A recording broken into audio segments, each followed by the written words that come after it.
Europe 1.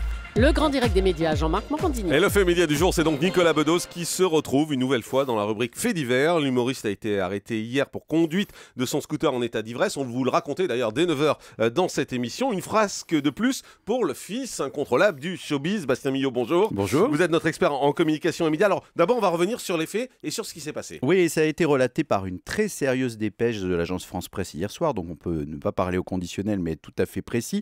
Donc Nicolas Bedos a été interpellé pour avoir insulté des policiers qui sont intervenus après une chute de l'humoriste qui circulait sur un 2 roues dans le 2e arrondissement de Paris. Alors, on aurait pu penser que tout ça passe relativement inaperçu si le jeune homme n'avait pas consommé de l'alcool.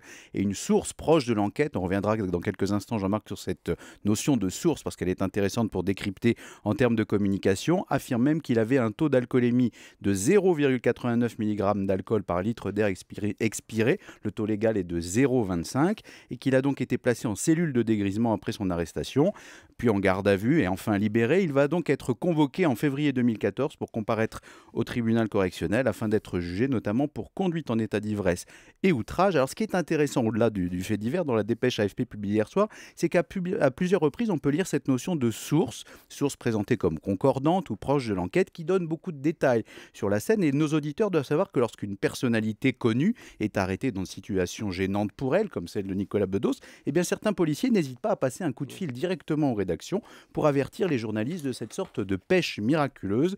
Une anecdote qui, à n'en pas douter, fera la une des magazines People en fin de semaine, alors qu'elle serait totalement passée inaperçue si c'était agi d'une personnalité lambda. Alors, ce n'est pas la première fois en tout cas que Nicolas Bedos fait parler de lui. Oui, c'est vrai que la provocation est dans l'ADN de la famille Bedos et Nicolas avait déjà eu maille à partir avec les policiers. En juillet 2012, il avait été condamné pour injure publique parce qu'il avait affirmé dans une émission de Canal l'année d'avant que les agents de police avaient, je cite, un QI de poulpe mort.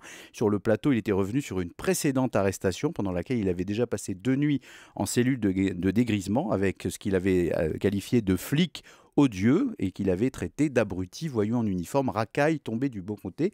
Donc c'est un peu dans l'ADN, si on peut dire, de son style d'humour, mais les paroles n'avaient pas été au goût du ministère de l'Intérieur puisque la place Beauvau n'avait pas hésité à porter plainte après ces déclarations.